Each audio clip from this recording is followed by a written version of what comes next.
Ya, selamat malam dan selamat datang kepada para peserta dan narasumber beserta panitia yang hadir malam hari ini. Yang kami hormati Ownership Publishing, Mas Indra Devandra, beserta tim, dan yang kami hormati narasumber malam hari ini, Mbak Mula Sihtari, dan seluruh peserta yang kami cintai dan kami banggakan. Pertama-tama, marilah kita panjatkan puji syukur kehadirat Allah Subhanahu wa Ta'ala yang telah melimpahkan rahmat serta hidayahnya kepada kita sehingga kita diberi nikmat kesehatan dan kesempatan untuk mengikuti kelas pada malam hari ini. Kami ucapkan terima kasih kepada seluruh peserta yang hadir dan memiliki spirit yang sama, yaitu untuk belajar bersama malam hari ini. Perkenalkan, saya Dian Ayu yang akan menjadi MC sekaligus moderator hingga selesai nanti. Baik, saya akan membacakan susunan acara malam hari ini. Yang pertama pembukaan, dilanjutkan dengan sambutan dari Ownership Publishing, lalu akan ada penyampaian materi dari narasumber kita malam hari ini. Dilanjutkan dengan diskusi, lalu foto bersama dan penutup. Baik, untuk pembukaan, saya akan membuka acara malam hari ini dengan baca-bacaan basmalah. Bismillahirrahmanirrahim. Semoga acara malam hari ini bisa berjalan dengan lancar hingga selesai nanti. Amin. Acara berikutnya adalah sambutan dari Ownership Publishing kepada Mas Indra Devandra. Kami silakan. Terima kasih Mbak Dian Ayu. Assalamualaikum warahmatullahi wabarakatuh. Selamat malam, salam sejahtera bagi kita semua. Yang kami hormati narasumber Mbak Mula Sihtari. Ini untuk kesekian kalinya bersedia sharing dengan teman-teman untuk belajar menulis cerita anak genre realis. Yang kami hormati seluruh peserta dari berbagai penjuru di Indonesia. Terima kasih sudah bersedia mengikuti kelas ini, dan yang kami hormati Mbak Dian Ayu, moderator, dan juga teman-teman dari Sip Publishing, terutama Mbak Isna ini yang kemarin menjadi narahubung. Jadi kelas ini merupakan kelas berbayar ya, artinya nanti ada banyak fasilitas yang bisa dinikmati oleh teman-teman. Di antaranya adalah nanti ada mentoring, ya. Setelah 2 hari ini ada mentoring dari Mbak Mula Sihtari. Kemudian nanti ada ilustrasi, ya. Ilustrasi untuk setiap karya teman-teman. Jadi nanti teman-teman bikin karya, nanti dibuatkan ilustrasinya, dan nanti akan diterbitkan dalam buku kumpulan cerita anak full color ya, full color, ada gambar-gambarnya. Nah ini semoga teman-teman nanti bisa mengikuti pelatihan ini 2 hari ini dengan baik dan bisa menyerap ilmu dari Mbak Mula Sihtari sehingga nanti tulisannya bisa bagus ya, tulisannya bisa bagus. Dan apakah bisa terbit semua? Ya kalau belum bagus nanti akan dibimbing Mbak Mula Sihtari sehingga nanti naskahnya bisa layak terbit gitu ya. Insya Allah karena teman-teman sudah komitmen apalagi ini berbayar tentunya lebih serius ya. Kalau gratisan itu kan biasanya dari 1.000 orang yang mengikuti biasanya separuhnya yang lulus kurasi. Apa enggak kurang dari separuh yang lulus kurasi. Nah, karena ini berbayar mungkin teman-teman akan lebih lebih ini lagi bertanggung jawab lagi ya terhadap karyanya karena nanti akan ada pembimbingan sehingga nanti bisa bisa lebih intens ya karena ini kan hanya 25 orang teman-teman nanti bisa lebih ter apa termentoring dengan baik oleh narasumber. Mungkin itu saja dari kami. Semoga nanti teman-teman bisa tetap semangat ya. Pelatihannya 2 hari dan kemudian dilanjutkan dengan mentoring. Semoga nanti karyanya bisa terbit semua dan teman-teman bisa menyelesaikan karyanya semua. Terima kasih. Wassalamualaikum warahmatullahi wabarakatuh. Waalaikumsalam warahmatullahi wabarakatuh. Terima kasih untuk sambutannya, Mas Indra. Oke, berikutnya adalah penyampaian materi dari narasumber kita malam hari ini. Baik, saya akan panggil terlebih dahulu. Assalamualaikum, Mbak Tari. Waalaikumsalam, Mbak Dia. Selamat malam. Udah siap ya, Mbak, buat mentoring Siap. 2 hari ya? Ini suara saya terdengar dengan baik tidak? Sepertinya internetnya kurang stabil ini. Jelas, Mbak? Terdengar ya? Ya, Oke. terdengar jelas. Baik, tidak akan berlama-lama, ini kelas semi private, jadi banyak sekali kesempatan untuk teman-teman belajar dan berdiskusi. Diharapkan teman-teman bisa berdiskusi secara aktif supaya bisa menggali lebih dalam lagi untuk materi kita malam hari ini dan bisa mempersiapkan diri untuk membuat buku cerita anak genre realis supaya nanti bisa terbit dan mendapatkan ilustrasi dari si publishing. Gitu, tidak akan berlama-lama, kami silakan untuk Mbak Tari. Terima kasih Mbak Dian. Saya izin share screen terlebih dahulu ya.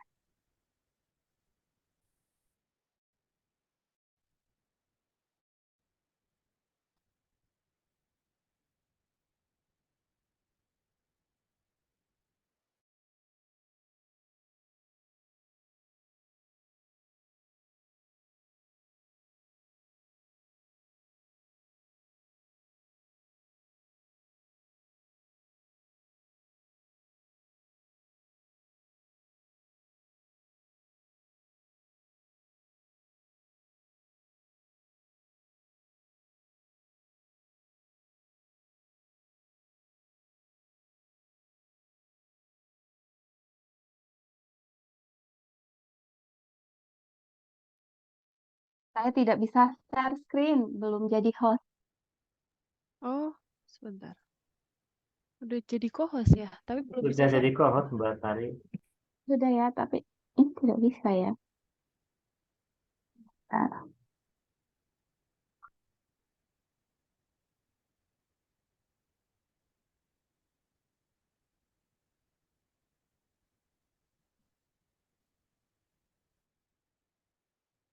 saya ingat ya. Kenapakah?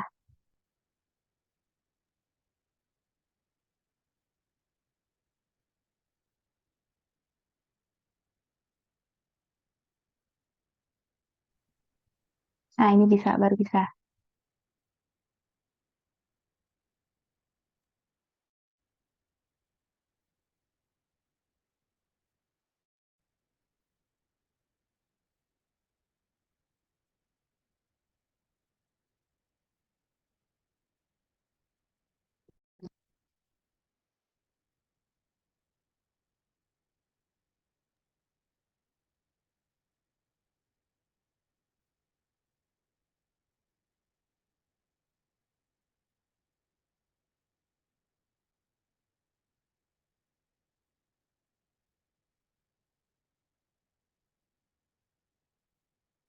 Kenapa ini? Sudah terlihat di layar. Sudah, Saya Mbak? masih muter-muter. Jaringan saya Sudah Mbak, sudah. sepertinya. Sudah, Mbak. Ya, oke. Sudah. Sebentar. Baik, saya mulai. Bismillahirrahmanirrahim. Assalamualaikum warahmatullahi wabarakatuh. Waalaikumsalam warahmatullahi wabarakatuh. Sebelumnya, yang saya hormati Mas Indra, saya ucapkan terima kasih sudah mengundang kembali saya untuk sedikit sharing mengenai penulisan cerita anak. Saya ucapkan terima kasih juga pada Mbak Dian ya yang malam hari ini menemani saya selama 2 hari ke depan ya. Dan saya ucapkan terima kasih pada teman-teman yang sudah bergabung di Zoom malam hari ini. Sebelumnya saya mohon maaf kemarin ada salah persepsi antara saya Mas Indra dan Mbak Dian. Jadi ada kesalahan teknis sehingga kelas baru bisa dilaksanakan pada malam hari ini gitu. Baik teman-teman, pada malam hari ini saya Sebentar, Mbak Tari sepertinya terlempar ya. Oh iya, bentar saya WA dulu.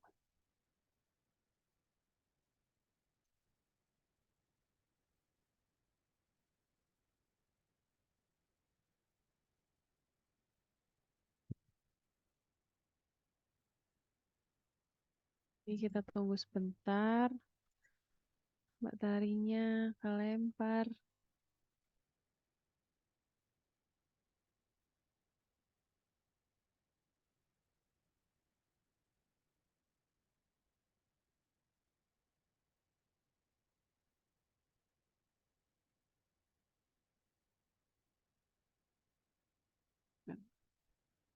Saya coba hubungi dulu.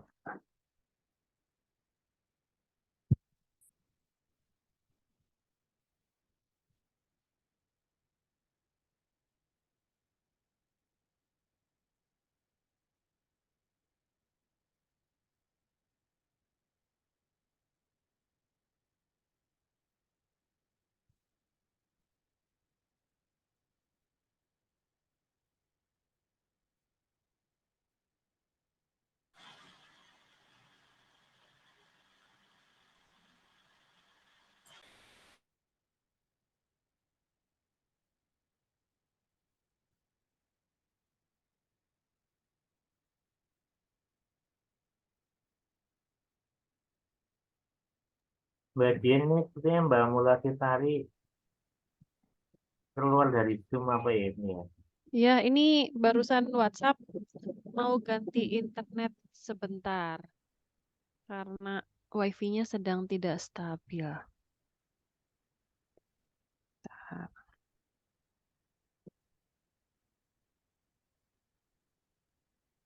Kita tunggu sebentar ya.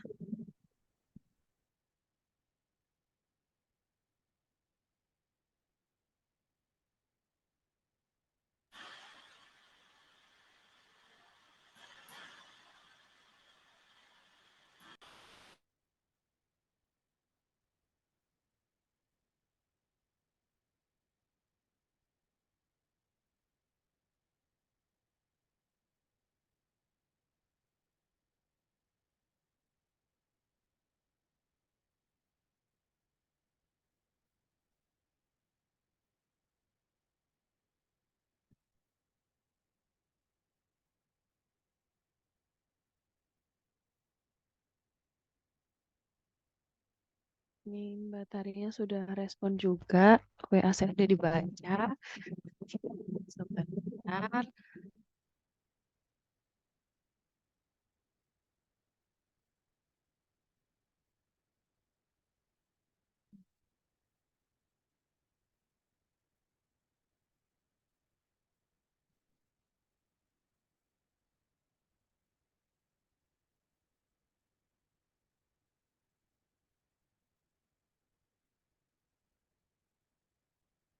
Oke, saya ingin bertanya dulu, ingin ngobrol dulu nih dengan Ibu Rini nih.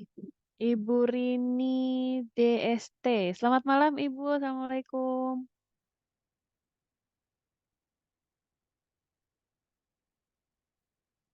Halo Ibu Rini. Selamat malam Mbak Dian. Assalamualaikum warahmatullahi wabarakatuh. Oh, baru mau ngobrol, Mbak Tarinya sudah masuk. Oh Oke, iya, nanti kita lanjutkan ya, Bu. ya, mangga, mangga. Oke. Oke, Mbak Tari sudah bergabung bersama kita. Mas Indra minta tolong dijadikan co-host. Mohon maaf terlempar ini ya. Siap Mudah-mudahan tidak menanti. terlempar lagi. Belum bisa ini. Belum bisa share screen ya, sebentar. Nunggu Mas Indra jadikan co-host dulu nih.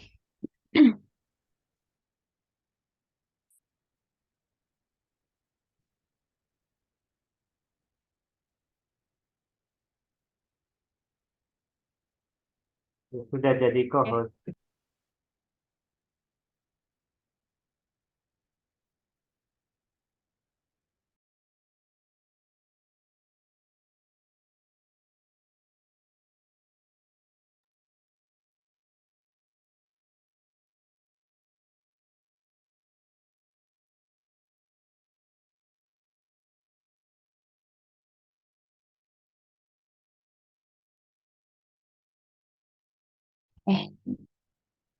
Baik, saya lanjutkan ya Mbak Dian dan teman-teman. Yap. Suara saya terdengar baik Sudah atau tidak jelas, ini Mbak? Mbak Dian? Jelas Jelas. ya? Ya. Oke, saya lanjutkan ya teman-teman. Tadi Mbak Dian menanyakan ke salah satu peserta, motivasi untuk ikut kelas ini adalah salah satunya memiliki buku. Dan harapan saya itu setelah kelas ini teman-teman tidak hanya apa namanya ya, setelah menulis sudah gitu, tetapi ada keberlangsungan. Jadi ada semacam keberlanjutan gitu ya. Tidak hanya setelah selesai mengikuti kelas ini, kemudian sudah tidak menulis lagi seperti itu. Jadi harapannya itu seperti itu, teman-teman bisa menerbitkan buku sendiri, teman-teman bisa mendapatkan hal-hal lain dari menulis gitu. Saya inginnya seperti itu. Jadi makanya setiap saya mengisi kepenulisan, saya selalu membuka diri nih untuk teman-teman yang memang ingin serius menjadi penulis cerita anak, silahkan bisa menghubungi nomor WA saya kapanpun gitu. Ada nih yang dari beberapa kelas yang ikut kelas saya itu, ada namanya Mbak Anindita kalau tidak salah, itu sering WA saya, bahkan telepon sampai telepon-teleponan kita gitu ya. Karena memang beliau semangat untuk menulis itu. Saya senang jika ada peserta yang seperti itu gitu. Jadi tidak hanya berhenti di sini saja gitu. Setelah menulis satu buku sudah selesai gitu. Tapi mudah-mudahan ada keberlangsungan. Dan saya itu selalu siap untuk berdiskusi terkait kepenulisan, terkait penerbitan, dan sebagainya gitu. Jadi apa yang saya tahu, insya Allah akan saya beritahu gitu ya teman-teman. Harapannya seperti itu. Nah, pada malam hari ini saya belum fokus ke materi kepenulisannya gitu ya, tetapi saya ingin memotivasi teman-teman terlebih dahulu. Mudah-mudahan nanti ada yang ingin menjadi penulis dan produktif menulis cerita anak tuh. Di sini ada 3 poin materi yang akan saya sampaikan. Yang pertama, kenapa harus menulis cerita anak? Kemudian menjadi penulis cerita anak yang produktif dan kebiasaan penulis produktif gitu ya. Mudah-mudahan nanti ini bisa diaplikasikan ke dalam kehidupan kita sehari-hari gitu. Agar kita bisa menjadi penulis cerita anak yang produktif.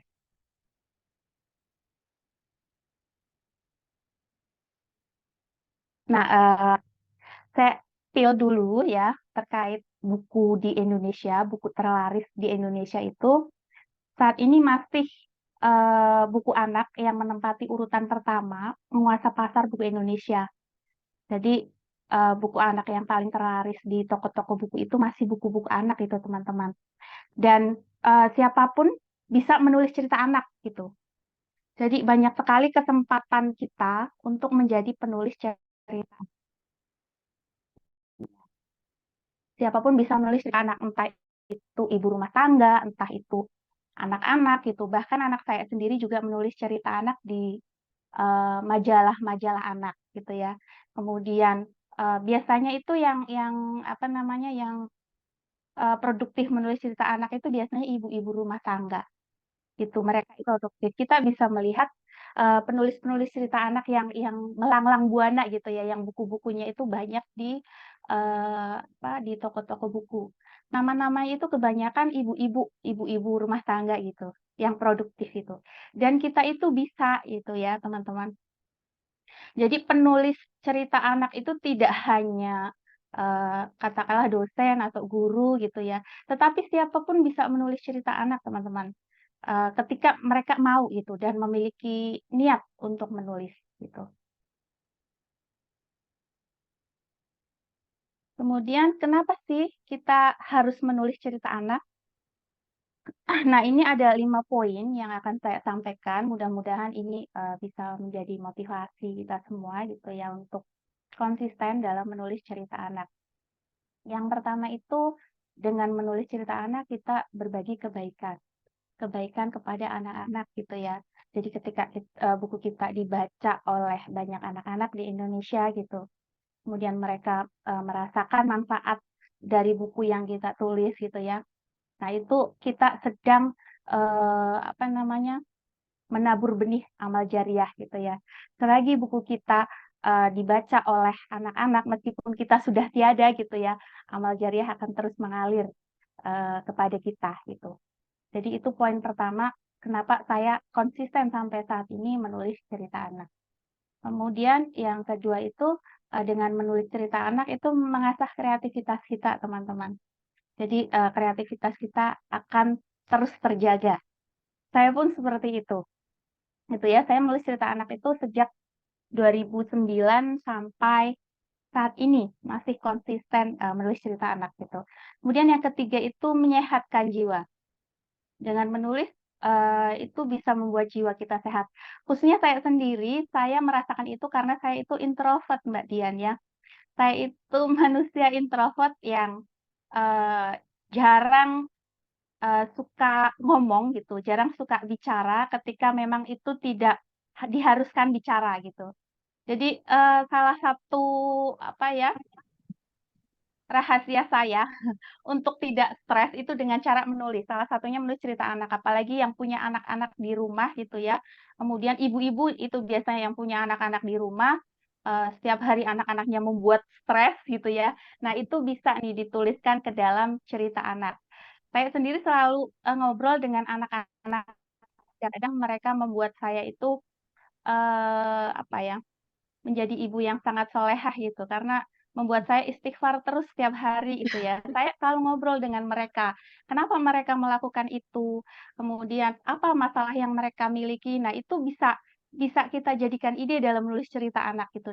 Dan itu juga menyehatkan jiwa kita. Kita jadi tahu, oh anak-anak problemnya seperti ini gitu ya. Kemudian kita bisa mengatasi masalahnya seperti ini gitu. Itu seperti itu. Kemudian yang kelima itu menghasilkan uang ya teman-teman.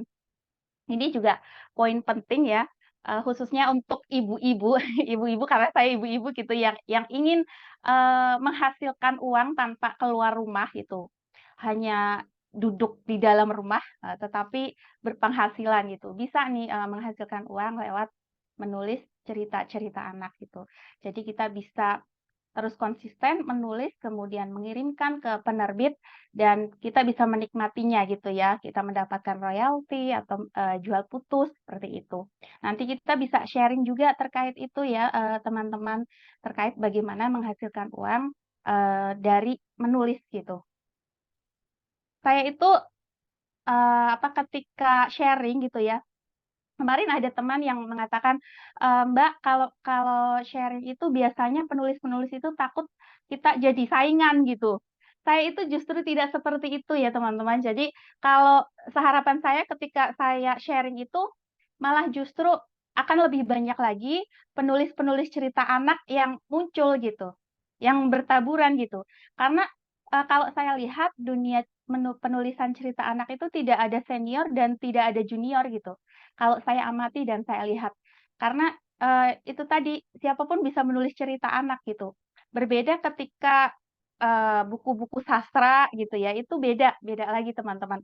Hanya nama-nama tertentu yang bisa diterbitkan oleh penerbit-penerbit tertentu. Tetapi kalau cerita anak itu, editor buku-buku cerita anak itu tidak memandang ini penulis yang sudah senior atau penulis baru. Ketika naskah kita bagus, itu pasti diterbitkan gitu. Saya mengamati itu dan saya melihat itu karena saya juga membimbing banyak, mahasiswa gitu ya, membimbing banyak mahasiswa untuk menulis dan mengantarkan mereka sampai buku-buku mereka diterbitkan gitu. Jadi tidak terlalu sulit untuk menembus ke penerbitan dan kita menghasilkan uang dari sana. Itu seperti itu. Kemudian, bagaimana sih, menjadi penulis cerita anak yang produktif? Sampai saat ini buku yang saya tulis itu sekitar mungkin 200-an, saya belum cek lagi ya di Perpusnas gitu ya. Biasanya saya cek ISBN-nya itu, sudah muncul apa belum ya, sekitar mungkin 200-an gitu. Dan kadang banyak yang penasaran gitu, kok bisa sih, Mbak Tari kan, punya anak kecil, kemudian bekerja juga, kok bisa sih masih ada waktu untuk menulis gitu ya. Jadi teman-teman yang, mungkin punya pekerjaan di luar juga, bisa nih tetap menjadi penulis cerita anak yang produktif gitu. Nanti, akan saya share gitu, bagaimana rahasia saya selama ini, rahasia saya menjadi penulis yang produktif. Hal pertama yang harus teman-teman lakukan adalah menganalisis diri. Selama ini teman-teman itu menulis, untuk apa gitu? Apakah teman-teman ingin menjadi penulis profesional ataukah menulis hanya sekadar hobi saja gitu? Nah, kalau saya sendiri, sejak awal saya mengambil jalan untuk menulis, saya ingin langsung ingin mengambil penulis profesional karena saya ingin menghasilkan uang dari sana. Dulu itu saya masih kuliah S1 ya, masih sekitar semester 1 itu saya mengawali menulis cerita anak. Nah, karena saya ingin mendapatkan uang dari sana. Dulu seperti itu motivasinya gitu. Jadi saya ingin menjadi penulis profesional yang menghasilkan gitu. Jadi menulis tidak hanya sekadar hobi. Nah, bagi teman-teman yang saat ini masih masih menganggap bahwa menulis itu hanya sekadar hobi saja, mulai sekarang coba mantapkan diri gitu ya, mantapkan diri untuk menjadi penulis profesional gitu. Dari sekarang mantapkan diri gitu ya. Saya ingin mendapatkan banyak hal juga dari menulis gitu. Ya, jadi mantapkan diri. Ini yang pertama harus teman-teman lakukan. Kemudian, jadikan membaca sebagai kebutuhan kita. Tuh, buat jadwal membaca, jadi senyamannya teman-teman. Nyamannya jam berapa waktunya untuk membaca gitu. Atau kalau saya sendiri, saya selalu membawa buku. Jadi ketika ada waktu luang, saya membaca gitu. Kemudian, pilih buku sesuai kebutuhan. Nah, teman-teman sedang menulis hal apa gitu. Jadi pilih buku sesuai kebutuhan itu. Kalau misalkan sedang menulis sains, pilih buku-buku sains gitu ya. Ensiklopedi, pilih buku-buku ensiklopedi. Kemudian misalkan sedang menulis kebudayaan, pilih-pilih buku tentang budaya gitu. Kemudian tandai poin penting saat membaca. Saya selalu memberikan tanda ya. Saya selalu bawa stabilo gitu. Buku-buku saya itu biasanya sudah dibaca itu banyak coretannya gitu. Ini ya, jadikan membaca sebagai kebutuhan. Kalau teman-teman sudah punya hobi membaca itu lebih bagus gitu ya. Karena menulis dan membaca itu adalah dua hal yang tidak bisa dipisahkan. Yang harus menyatu gitu. Jadi ketika kita ingin menjadi penulis, kita harus suka membaca. Kalau tidak suka membaca, selamanya kita tidak akan membuat atau menciptakan karya yang berkualitas baik gitu. Kemudian buat jadwal menulis juga teman-teman. Nah, ini juga setiap orang memiliki jam yang berbeda-beda ya. Jam nyamannya gitu, jam luangnya jam berapa, bisa dijadwalkan. Kalau saya sendiri setiap jam biasanya malam pagi gitu ya. Jam 1 saya bangun atau jam 3 gitu untuk menulis. Gitu. Ini disesuaikan dengan jadwalnya teman-teman. Dan jadwal menulis ini harus dipatuhi gitu. Jadi jangan sampai kita yang buat jadwal sendiri kemudian kita langgar gitu. Itu biasanya seperti itu kalau kita buat jadwal sendiri ya. Lebih mudah untuk melanggarnya. Dan ini harus dipatuhi ketika teman-teman ingin menjadi penulis yang produktif. Gitu. Kemudian yang keempat itu sering berkunjung ke toko buku teman-teman. Nah, ketika berkunjung ke toko buku, cobalah ke rak-rak buku anak. Di sana teman-teman bisa mengamati gitu ya, bisa melihat buku-buku anak yang sedang banyak diterbitkan itu buku anak jenis apa gitu. Kemudian bisa nih beli dari beberapa penerbit yang berbeda gitu. Dan teman-teman bisa analisis gitu, penerbit ini banyak menerbitkan buku tentang misalnya penerbit ini banyak menerbitkan buku tentang religi, kemudian penerbit ini kebanyakan menerbitkan buku-buku dongeng gitu. Nah, sering berkunjung ke toko buku, belilah beberapa buku itu ya, pelajari buku-buku tersebut dari mulai tulisannya dan penerbitannya. Dan saya itu selalu memotivasi diri saya gitu ya. Sebelum saya punya buku di Gramedia dulu, saya sering berkunjung ke Gramedia, saya selalu memotivasi diri saya. Beberapa bulan lagi buku saya harus berada di sini. Saya selalu memotivasi diri saya seperti itu. Dan teman-teman juga bisa melakukan hal itu. Buku saya harus ada di rak buku-buku anak gitu. Atau buku saya harus berada di rak bestseller ini gitu. Jadi kuatkan itu dalam diri teman-teman gitu ya. Itu biasanya motivasi seperti ini itu biasanya sampai rumah kita pengen segera menulis gitu.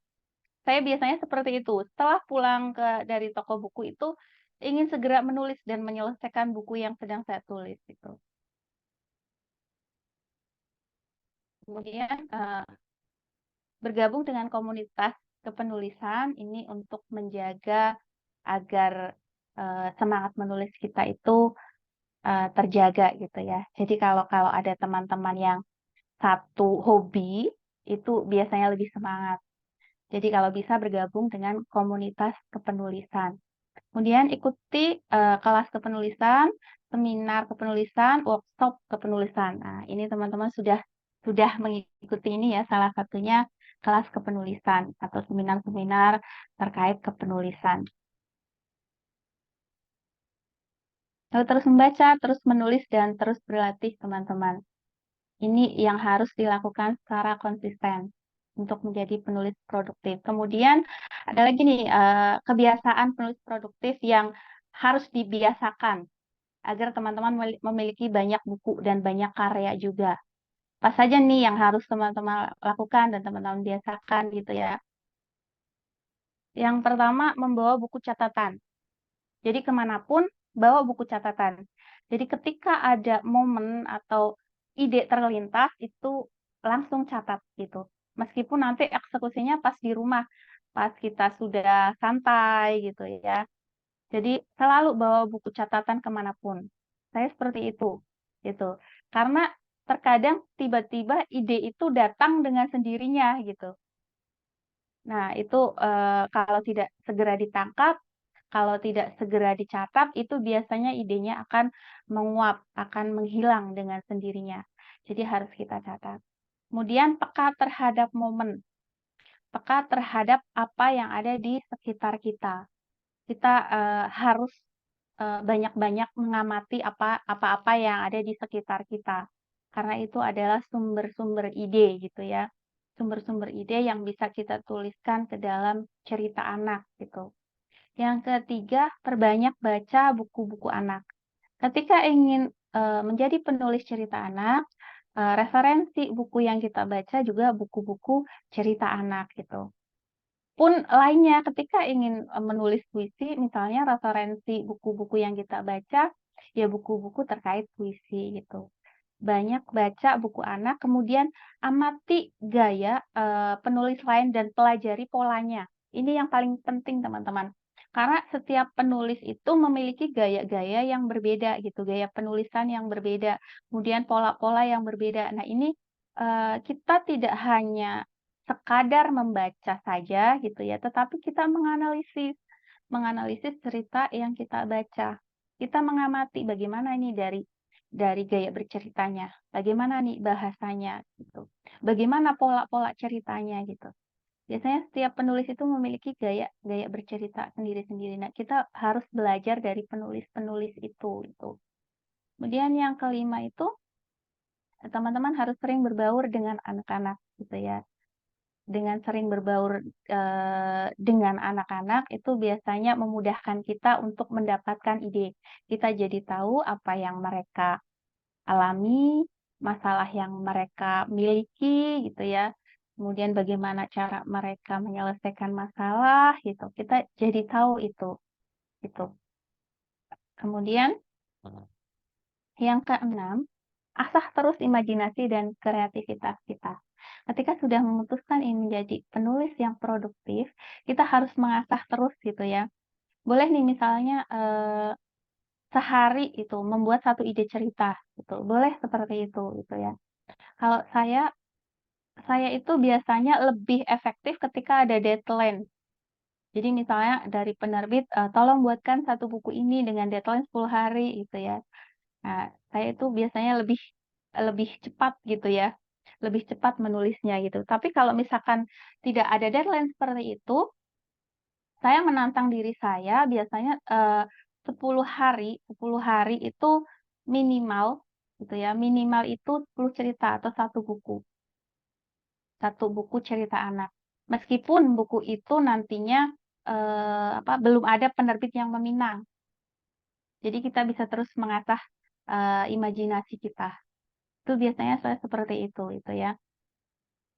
Kemudian patuhi jadwal membaca dan menulis. Itu tadi ya, harus mematuhi jadwal yang sudah kita buat. Nah, setelah menulis cerita anak, bacakan cerita anak yang kita buat pada anak-anak. Kemudian minta pendapat mereka, teman-teman. Biasanya ada hal-hal yang kita sebagai orang tua gitu ya, pemikirannya itu berbeda dengan anak-anak gitu. Jadi ada hal-hal yang ketika kita menulis cerita anak, kok pemikirannya masih seperti orang dewasa ya gitu. Itu biasanya kita akan mendapatkan masukan dari anak-anak gitu ya. Kemudian yang ke-9, tidak ragu menghubungi editor. Ketika kita sudah punya naskah, kita harus aktif nih dengan para editor-editor buku cerita anak gitu. Jadi jangan merasa canggung, jangan merasa ragu untuk menawarkan naskah kita ke penerbit gitu.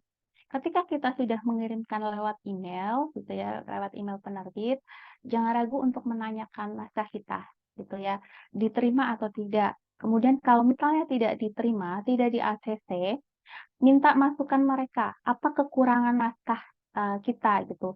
Biasanya kalau untuk cerita anak-anak, kekurangannya itu biasanya sudah ada naskah sejenis yang diterbitkan gitu. Nah, kita bisa nih mengirimkan naskah kita ke penerbit lain gitu ya. Kemudian tetap mengirim cerita kita ke penerbit meskipun ditolak gitu.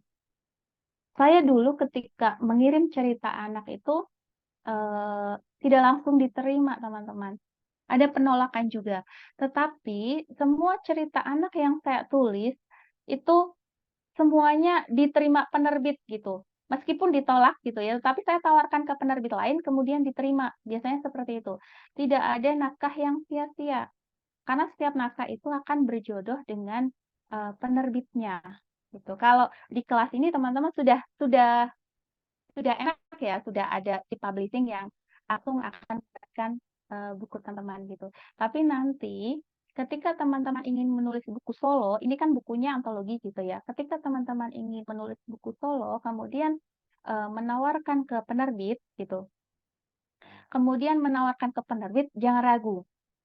Jangan ragu untuk melakukan ini. Menghubungi editor, kemudian tetap mengirim cerita ke penerbit meskipun ditolak. Kalau ditolak bisa dikirim ke penerbit lain. Dan kita terus pelajari naskah-naskah yang diterbitkan oleh penerbit-penerbit tersebut gitu.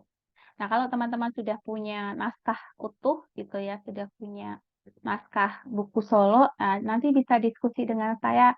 Insya Allah akan saya arahkan ke penerbit yang sesuai dengan naskah yang teman-teman miliki gitu. Ya, kebetulan saya itu sudah menerbitkan buku di lumayan banyak penerbitan gitu. Jadi saya agak tahu sedikit tahu lah mengenai kriteria-kriteria naskah yang diinginkan oleh penerbit-penerbit tersebut gitu. Seperti apa sih kriterianya gitu. Naskah apa sih yang mudah diterima oleh penerbit-penerbit tersebut gitu. Itu seperti itu. Nah, untuk materi hari ini itu saja Mbak Dian dan teman-teman. Untuk teknis menulisnya, insya Allah besok kita sudah mulai ke penulisan gitu ya. Hari ini motivasi untuk menjadi penulis produktif terlebih dahulu. Saya kembalikan ke Mbak Dian, saya persilakan. Ya, baik. Terima kasih Mbak Tari untuk materinya. Ya, benar sekali ini lebih ke mendobrak mental block kita ya Mbak di awal. Ya, Seperti kadang tuh kita merasa, benar nggak sih apa namanya, kita bisa menerbitkan buku dan seperti tadi jangan ragu menghubungi editor. Itu kan juga kadang untuk penulis yang di awal gitu, untuk penulis pemula itu butuh keberanian ya untuk percaya diri juga apa benar ini naskah kita ini bisa sudah istilahnya apa ya, sudah bisa diterima gitu oleh pembaca. Nah, di sini teman-teman bisa mendapatkan insight banyak sekali dari Mbak Tari supaya kita merasa, oh ya, yakin nih kita pasti bisa. Tadi juga sudah dibocorkan juga tips-tips dari Mbak Tari untuk menjadi penulis cerita anak. Nah, sekarang mungkin ada dari rekan-rekan di sini yang ingin bertanya, berdialog bersama Mbak Tari, boleh langsung raise hand supaya bisa nanti langsung bertanya dengan narasumber kita malam hari ini. Silakan. Jadi ini kita santai aja ya Mbak ya. Ini ada 22, sekitar 21 sampai 22 peserta. Oke, sudah ada Bu Sabariah nih dari Aceh. Silakan Ibu. Baik, Assalamualaikum warahmatullahi wabarakatuh. Waalaikumsalam. Waalaikumsalam warahmatullahi wabarakatuh. Terima kasih Mbak Tari juga Mbak Dian. Sebelumnya saya tanyakan bahwa ini antologi ya? Antologi atau Iya, buku tunggal? antologi kan ya, Mbak? Iya. Ini saya belum dapat info sebentar. Ini info dari Mas Indra hanya karya dibukukan. Sebentar. Oh ya, tapi nggak apa-apa. Ya, biasanya Nanti bentuknya antologi, sambil menunggu nanti dari Mas Mas Indra ya. Hendra ini apa tunggal apa itu. Karena sebelumnya tahun yang lalu saya juga kepingin ikut kelas ini karena saya kira ini buku tunggal.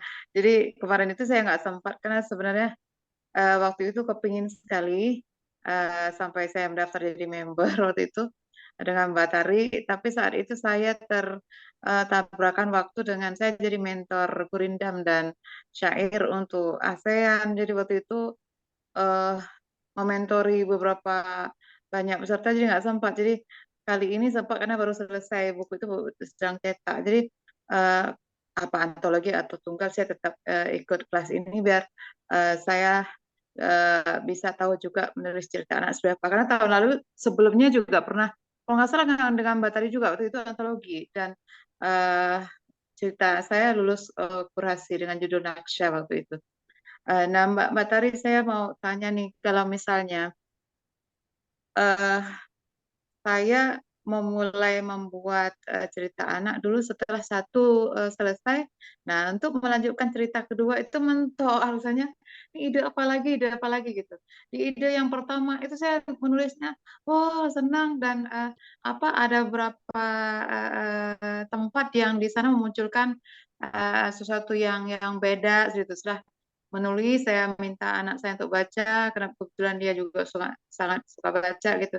Saya juga baca sendiri merasa bahwa wah ada yang lain di sini kayak keren gitu. Tapi untuk lanjut ide kedua, misalnya judul kedua, aduh apa lagi gitu. Membuat seperti sebagus yang pertama tuh kayak eh, kehilangan ide. Betah Nah, ya. iya jadi sebenarnya apa sesuatu yang biasa-biasa aja. Misalnya saya udah tulis nih, ketika dibaca ulang kok kayak biasa aja, nggak jadi tutup balik ya kan. Untuk menemukan lagi yang baru dan yang keren itu kayaknya lama gitu. Walaupun di saat berjalan-jalan sore misalnya sama anak saya bilang, kayak ada sesuatu deh, kayaknya ada yang cantik nih. Tulis terus di HP, sampai ke rumah nanti lihat lagi gitu kan. Kayak Mbak Tari katakan seperti itu, kalau ada ide tuh langsung tulis gitu. Eh, ternyata nggak semua eh, se, se, yes cerita yang pernah saya buat. Jadinya nanti selang sebulan kok tambah loyo akhirnya saya nggak buat lagi gitu. Jadi agak sulit menemukan ide-ide selanjutnya. Nah, apalagi nanti kalau buku tunggal, udah judul yang pertama atau judul kedua dan selanjutnya seperti apa. Kemudian Mbak Tari, pertanyaan yang kedua, eh untuk satu judul tuh seberapa panjang ya untuk sebuah cerita anak itu yang bagusnya. Kalau saya lihat, kalau saya menulis agak lebih panjang tuh di dalamnya malah buyar, eh, alurnya jadi banyak apa agak melebar gitu. Terima kasih Mbak Tari, itu aja dulu. Assalamualaikum warahmatullahi wabarakatuh. Waalaikumsalam warahmatullahi Waalaikumsalam wabarakatuh. warahmatullahi Silakan wabarakatuh. Mbak Tari. Ya, terima kasih Mbak Sabaria. Baik, untuk hal yang pertama itu berarti menulis buku solo ya. Jadi biasanya untuk menulis buku solo itu di dalam ada beberapa cerita gitu. Boleh saya tampilkan buku saya, contoh buku saya, teman-teman, Boleh Boleh sekali biar Mbak. sekali bisa Mbak. memahami ya.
lama sekali ya saya, Mbak Dian.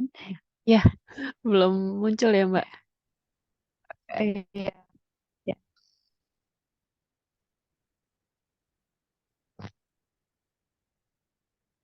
Oke,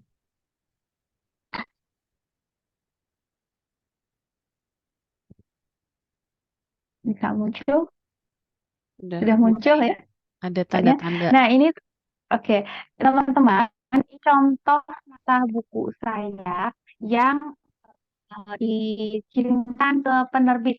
Kalau ingin menulis buku solo kemudian dikirimkan ke penerbit seperti ini formatnya ya teman-teman. Jadi di dalam tab cerita ini karena bentuknya illustrated book gitu. Di dalam satu cerita itu ada satu buku. Di sini saya menulis 11 cerita. Sebenarnya 10 cerita pun tidak masalah teman-teman. Jadi saya menulis seri Aku Cinta Lingkungan. Nah, ini Aku dan Binatang Kesayanganku, judul bukunya. Kebetulan ini diterbitkan di Ziyad ya teman-teman. Nah, jadi seperti ini formatnya. Nah, ini contoh untuk daftar isi ceritanya. Jadi tadi yang disampaikan Bu Sabari gitu ya. Saya kok kesulitan ya ketika sudah nulis satu, terus kemudian nulis lainnya kok kayak sudah kehilangan semangat gitu. Nah, kalau dari saya sendiri biasanya saya tentukan dulu tema besar di dalam satu buku itu. Biasanya kan satu buku itu ada tema besarnya ya, Bu. Eee, Misalnya tadi tema Aku dan Binatang Kesayanganku, oh berarti cinta binatang gitu. Jadi binatang-binatang apa saja nih yang, mau saya tulis gitu. Nah, misalnya ini ada lumba-lumba, kucing, ada kelinci, kemudian membantu kakek membaca sawah berarti itu kerbau ya, kerbau atau sapi ya. Kemudian ada kura-kura gitu. Jadi saya list dulu binatang-binatang apa yang akan saya tulis. Kemudian saya lakukan riset terkait binatang-binatang tersebut, saya cari tahu gitu. Saya cari tahu lebih banyak terkait binatang-binatang tersebut. Misalkan lumba-lumba itu seperti apa karakternya gitu. Kemudian bisakah dia berteman dengan manusia gitu ya. Lumba-lumba itu binatang yang cerdas seperti itu kan ya kalau menurut penelitian gitu. Jadi cari tahu lebih banyak mengenai binatang-binatang yang akan kita tulis kalau kita menuliskan tentang binatang. Kalau menuliskan hal lain, lakukan hal yang sama juga gitu. Jadi kita akan selalu mendapatkan hal baru dari cerita yang kita tulis, dari setiap cerita yang kita tulis. Nah, sebelumnya saya belum belum tahu secara detail lumba-lumba itu seperti apa. Taunya ya dia adalah binatang yang baik gitu ya, karena selama ini lumba-lumba selalu di apa namanya, gambarkan adalah binatang yang baik gitu. Saya belum tahu detailnya. Nah, saya baca banyak mengenai lumba-lumba, kemudian si kucing gitu. Saya baca banyak mengenai kucing gitu. Jadi seperti itu yang saya lakukan sehingga setiap cerita itu ada hal baru yang kita temukan dan kita akan terus semangat menulis. Jadi itu ya Bu Sabari, satu buku itu biasanya kalau illustrated book itu ada 10 cerita. Biasanya saya mengirimkan 10 cerita, minimal 10 cerita. Itu kalau mau lebih dari 10 cerita juga tidak masalah. Saya pernah di dalam satu buku itu ada 365 cerita. Dalam beberapa buku saya ada yang satu bukunya 365 karena konsepnya itu 1 tahun gitu ya. Sehari satu cerita gitu. Jadi seperti itu. Nah, ini contoh untuk format ketika kita mengirimkan ke penerbitan, ini formatnya seperti ini. Nah, tiap penerbit beda-beda ya, tapi saya selalu mengirimkan seperti ini. Meskipun nanti dari penerbit itu biasanya minta ditambahi apa seperti itu. Kalau dulu saya hanya mengirimkan ini sepertinya sudah saya revisi gitu ya. Nah, saya hanya mengirimkan ceritanya saja, kemudian dari penerbit minta ada hikmah cerita, kemudian ada aktivitas juga gitu. Dari penerbitnya minta seperti itu, jadi saya tambahi gitu untuk nilai tambah buku kita. Itu ini cerita kedua, Muid Kucing yang Malang. Nanti kalau misalnya ingin menulis buku solo, saya berikan contoh untuk naskah. buku saya yang dikirimkan ke penerbit gitu ya, khusus untuk kelas ini. Nah, ini contohnya seperti ini sampai eh, nah, sampai cerita ke-15 seperti ini. Nah, biasanya untuk daftar pustaka itu teman-teman, untuk daftar pustaka itu ada penerbit yang minta ada daftar pustakanya, ada penerbit yang tidak perlu daftar pustaka gitu. Karena biasanya cerita anak itu tidak memerlukan daftar pustaka gitu, tapi ada juga penerbit yang minta daftar pustaka. Kemudian yang terakhir itu biodata penulis.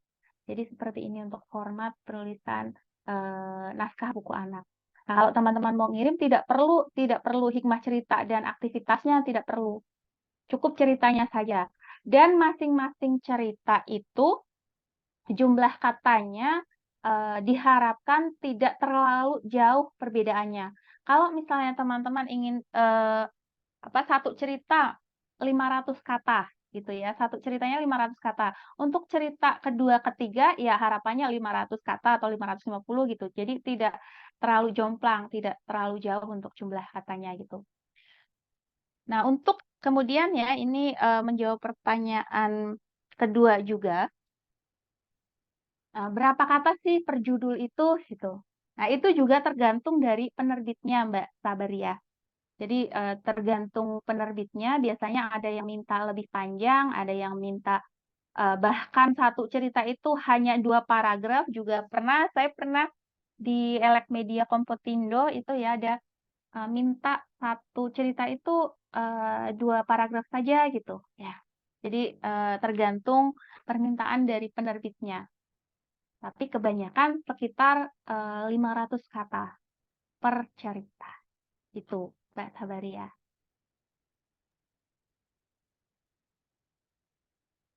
Gimana? Ada Terima kasih penjelasannya detail sekali. Ternyata harus buat ini dulu ya, lainnya dulu ya. Kalau ini iya, tentang lingkungan tadi, terus kalau tentang binatang ya berarti judul yang muncul itu binatang semua. terkait topik pertama ya tentang binatang semua. Iya, mungkin kemarin itu saya pemikirannya nggak seperti ini kerangka awalnya. Jadi yang kedua menulis apa ya Allah. Terima kasih Mbak Tari juga kalau nanti ini diberikan sebagai contoh buat kita. Saya kepingin sekali, sangat kepingin menjadi penulis produktif di cerita anak. Terima kasih Mbak Tari atas supportnya. Semoga kami bisa seperti Mbak Tari juga. Bisa sekali. Eh, intinya teman-teman jangan ragu untuk menghubungi saya. Insya Allah pasti saya balas. Kalau misalnya telat, mohon maaf kalau telat membalas berarti sedang sok sibuk gitu. Tapi insya Allah selalu saya balas ketika memang berhubungan dengan kepenulisan dan yang saya tahu akan saya jawab gitu. Jadi gitu ya teman-teman ya, harus buat ininya dulu. Kalau misalkan mau menulis, harus buat tema-tema besarnya, kemudian ditulis outline-nya satu persatu terlebih dahulu gitu, baru mulai menuliskannya. Itu Mbak Dian dan Mbak Sabaria. Nanti nomor Mbak Tari ada kan ya, Mbak Dian? Oh iya, Gimana? nomornya Mbak Nomor Tari. Mbak Tari. Iya. Iya, siap. Aduh, terima kasih Mbak Tari, berkah ilmunya ya Allah. Amin. Iya, Mbak Tari ini nggak pelit ilmu loh, teman-teman. Jadi manfaatkan malam hari ini, tanya yang banyak. Nah, ini udah ada 2 penanya berikutnya nih, Mbak Tari. Oke, next. Mbak Wiji, silakan. Saya kok salah pencet. Assalamualaikum Mbak Tari. Waalaikumsalam Mbak Wiji. Mohon maaf ya izin off kamera. Sebelumnya saya mau ini nih tanya untuk pemula. Maksudnya baru banget belajar nih.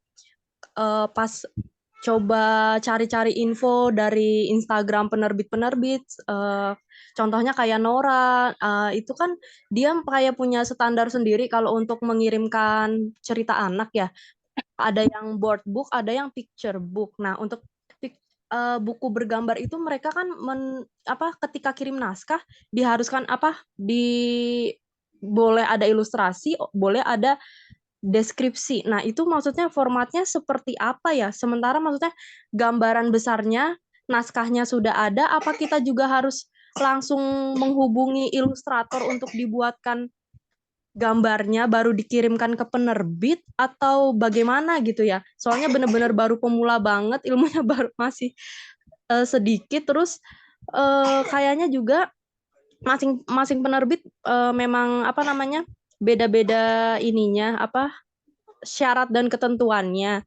Dan kebetulan saya juga pengennya itu targetin anak menulis untuk buku anak di bawah 6 tahun. Jadi kan otomatis lebih banyak seperti gambar, ilustrasi seperti itu, Mbak.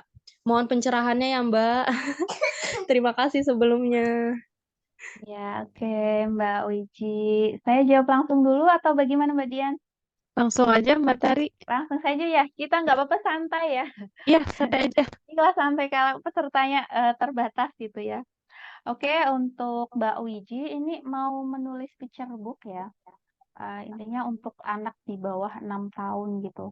Nah, biasanya untuk picture book itu ada dua opsi, mau dicarikan oleh untuk ilustratornya atau kita mencari sendiri.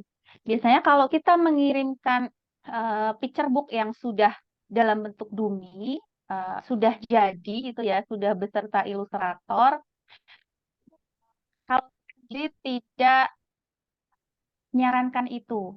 Karena jarang ilustrator yang apa namanya, mau diajak kerjasama untung-untungan ya ke penerbit gitu ya, naskahnya diterima atau tidak gitu. Tuh, jadi biasanya ilustrator itu kalau di penerbitan itu minta langsung dibayar gitu. Dan kalau saya sendiri, kalau untuk picture book, itu biasanya saya mengirimkan ceritanya saja dulu. Jadi ceritanya, kemudian kalau misalnya dari penerbit itu ACC, baru kita bisa mencari ilustrator gitu ya.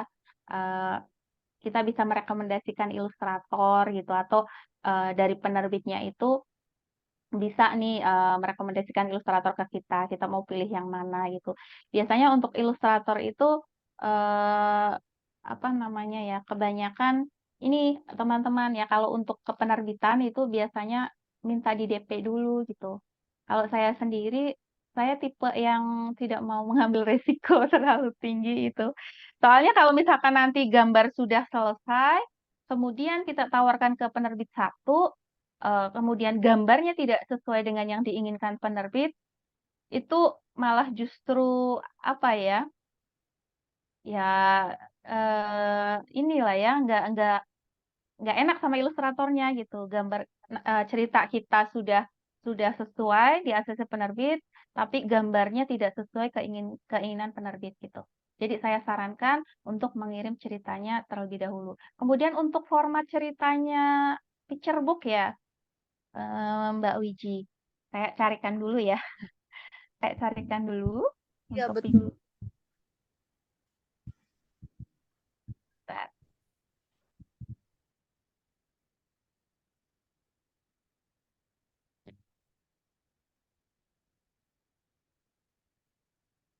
Jadi nanti kalau ilustrator itu biasanya di-matchingin sama penerbitnya ya, Mbak?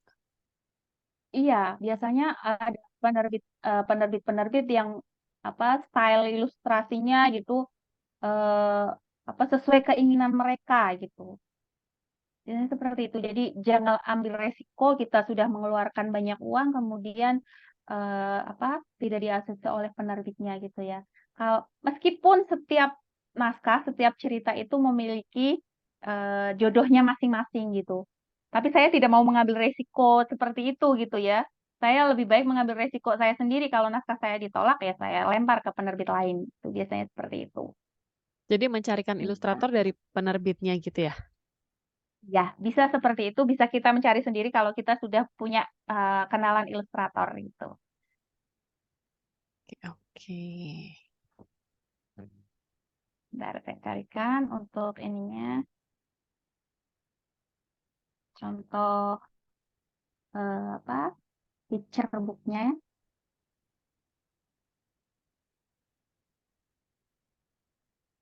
Mana ini? Nah, ini. Kalau kalau yang saya contohkan ini bentuknya illustrated book ya, teman-teman ya.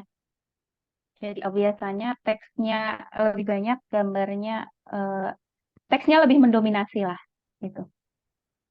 Ini illustrated book. Dan illustrated book itu biasanya lebih mudah diterima oleh penerbit gitu. Karena tidak membutuhkan terlalu banyak gambar. Misalnya kalau picture book kan biasanya satu buku hanya satu cerita gitu.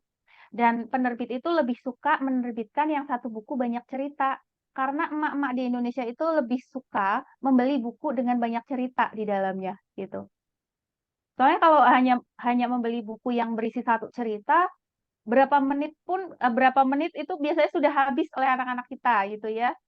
Saya membeli picture book karena anak saya ada yang usianya 6 tahun gitu. Dia suka banget picture book gitu.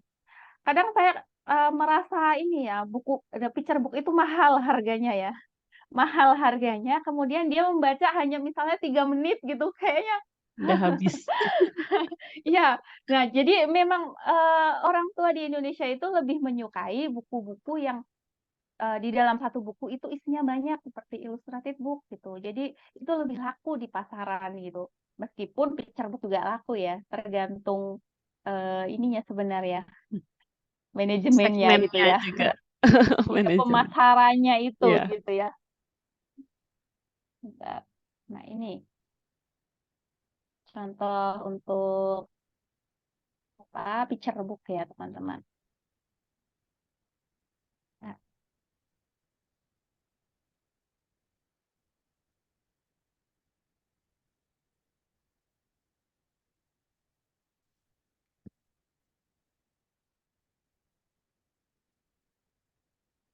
meskipun kita belum ke materi inti ya, nggak apa kita bicara naskah, contoh-contoh naskah dulu ya. Nah, dilihat teman-teman, ya sudah bisa dilihat ya. Ya, sudah, Mbak. Nah ini Mbak Wiji untuk picture book formatnya seperti ini. Berbeda tadi dengan illustrated book ya. Kalau picture book biasanya ya satu buku satu cerita aja. Ini salah satu contoh buku saya yang baru terbit, udah di-spill dulu di sini. Ini judulnya Ibrahim Anak Kreatif. Ini kemarin pesanan dari penerbit Bacaan Media kebetulan ya. Nah, ini contohnya seperti ini. Jadi ada penokohan di sini ya. Jadi ada judul. Jadi saya buat judul alternatif gitu. Jadi dari penerbit itu bisa bisa memilih judul mana yang sesuai gitu. Jadi saya buat alternatif judul. Kemudian seperti ini sinopsisnya. Nah, ada penokohannya. Di sini hanya ada tokohnya hanya Ibrahim dan ibunya. Nah, ini storyboardnya karena dari penerbit itu minta di halaman pertama itu halaman 3. Jadi halaman 1, 2 dikosongin ya. Jadi halaman 3 seperti ini. Ini untuk teks ceritanya. Ini untuk teks panduan ilustrasi. Panduan ilustrasi untuk ilustratornya. Jadi kita harus detail di sini. Nah, jadi seperti ini. Ini halaman 1, kita biasanya menyebutnya single, halaman single ya. Kalau ada misalkan 2 halaman seperti ini kita sebutnya spread. 2 halaman seperti ini itu 2 halaman yang jadi satu. Bisa dipahami tidak ini 2 halaman Ya, jadikan satu? Bisa ya? paham. Bisa. Nah, Biasanya kan ada ya. halaman 8 dan 9 gitu Iya, ya. gitu. Ya, 8 dan 9 itu dalam satu frame gitu lah ya. ya. Itu, ya. Jadi spread seperti ini, teman-teman. 10-11 gitu ya. Jadi seperti ini. Ini formatnya. Nanti akan saya berikan contoh kalau misalkan teman-teman memang tertarik untuk menulis picture gitu ya. Meskipun kelas ini menulis illustrated book. Nah, ini untuk terakhir biodata penulis. Seperti ini untuk formatnya Mbak Wiji ya. Tapi saya sarankan itu kalau mau mengirim ya naskah saja seperti ini. Tidak perlu ilustrasinya dulu gitu. Kalau naskahnya sesuai dengan penerbit pasti akan di ACC. Nanti kita gampang tinggal mencari ilustratornya. Banyak ilustrator yang mau ketika naskah kita sudah di ACC oleh penerbit. Seperti itu Mbak Wiji dan Mbak Dian. Oh, Masya Allah, makasih banyak Mbak Tari atas ilmunya. Jadi kelas nih. Sama-sama. kalau udah lihat. Makasih banyak, Mbak. Mudah-mudahan ada gambaran ya. Betul. Iya, keren banget sih. Jadi apa namanya, ternyata tidak sesimpel itu ya, maksudnya ketika sebuah buku terbit itu di balik itu gitu, ternyata penulis harus membuat storyboard. Dan di sini saya juga ini baru pertama kali loh lihat storyboard dari pembuatan buku. Terutama ini buku picture book ya, Mbak Tari. Kalau yang Book tadi ya. Iya, ilustrasi buku illustrated book. ilustratif book. Iya. Oke, wah luar biasa. Ini juga pengalaman baru buat saya nih.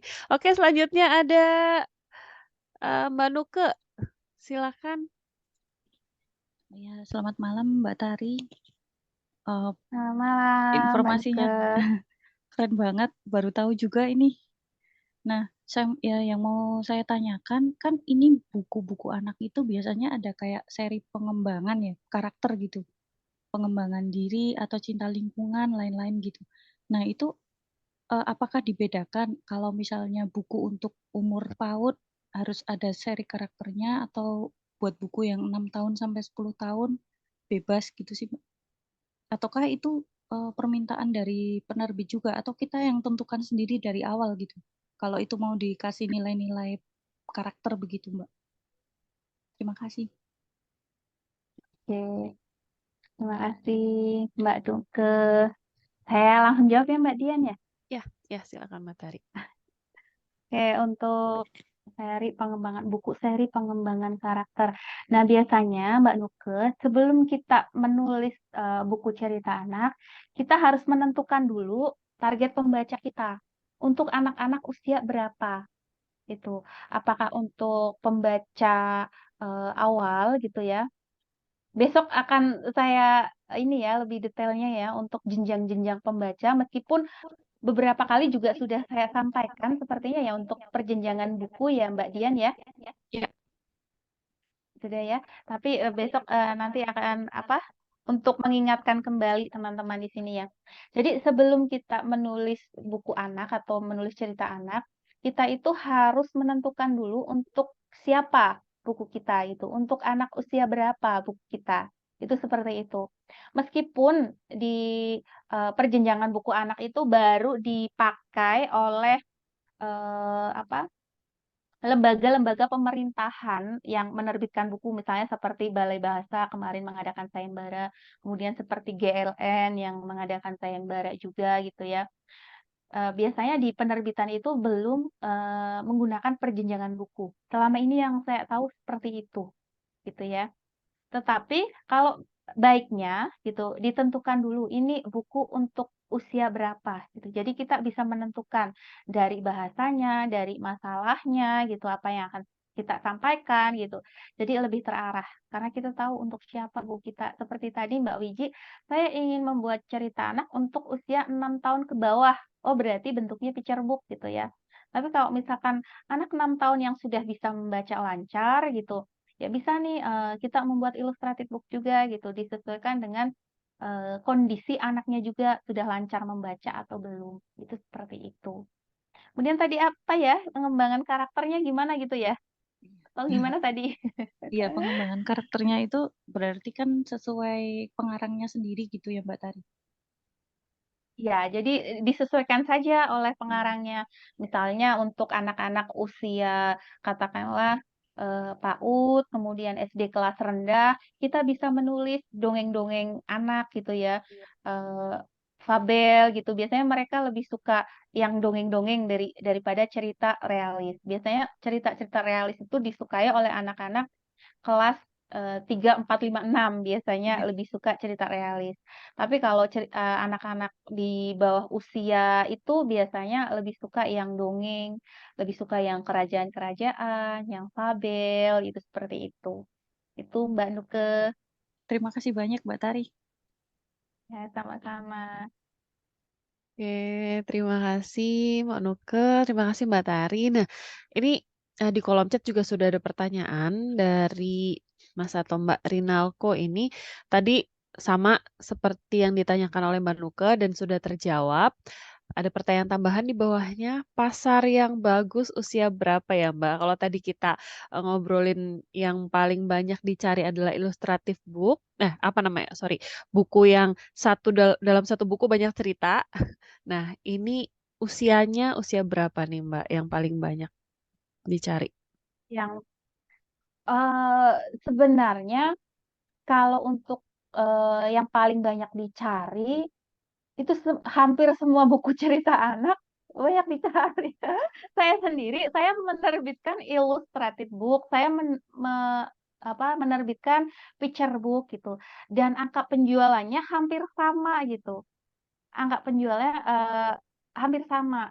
Nah, kemarin kebetulan yang picture book saya bahkan sampai berapa kali? Sudah hampir 4 atau 5 kali naik cetak lagi gitu. Jadi memang pangsa pasarnya sendiri-sendiri gitu. Dan untuk cerita anak, itu tadi sudah saya sampaikan ya, untuk cerita anak itu menempati posisi pertama penjualan buku terbanyak di Indonesia. Karena itu tadi, ibu yang tidak suka membaca pun suka membelikan buku untuk anak-anaknya gitu, berharap anak-anaknya suka membaca gitu kan. Biasanya seperti itu gitu. Makanya menempati posisi pertama penjualan buku di Indonesia gitu. Itu seperti itu Mbak Dian.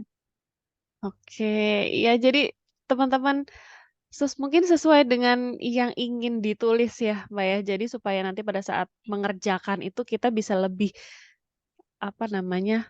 Karena kita suka, akhirnya kita bisa lebih total dalam membuat Lebih tulisannya. semangat gitu ya. Iya, benar. Ya, jadi seperti itu. Mas Rinalko atau Mbak Rinalko ini. Iya. Ibu Sabariah nih, ciri khas cerita realis mungkin bisa diceritakan, Mbak Tari. Ya. Sebenarnya kita akan bahas besok ya, tapi nggak apa-apa sedikit. Spill. Kita sedikit ini ya, spill Penasaran. mengenai ciri khas cerita realis. Untuk cerita realis sendiri itu seperti cerita pada kehidupan nyata. Jadi di dalam cerita realis itu tidak ada unsur keajaiban-keajaiban di dalamnya gitu Mbak Sabaria. Jadi untuk cerita realis itu seperti cerita anak pada umumnya gitu. Cerita anak real gitu. Dari kisah nyata maupun kita yang buat sendiri, tetapi tidak ada unsur keajaiban atau unsur dongeng-dongengnya di dalamnya. Itu sih, jadi tokohnya manusia semua kalau untuk cerita realis. Tidak ada peri-peri, tidak ada binatang yang bisa bicara, tidak ada, tapi manusia semua, baik itu anak-anak maupun orang dewasa. Seperti itu, Mbak Sabaria. Ya, Pak mungkin atau seperti Mas? contohnya, Oh, ya, Mas Rinalko. Mas Rinalko. Ya, mungkin yang cerita realis contohnya ini ya, Mbak ya, Ibrahim anak kreatif buku ini ya. Nah, ini cerita realis. Tadi yang Cinta Binatang juga cerita realis. Cerita realis itu. Ada binatangnya, tetapi binatang itu seperti binatang pada umumnya gitu.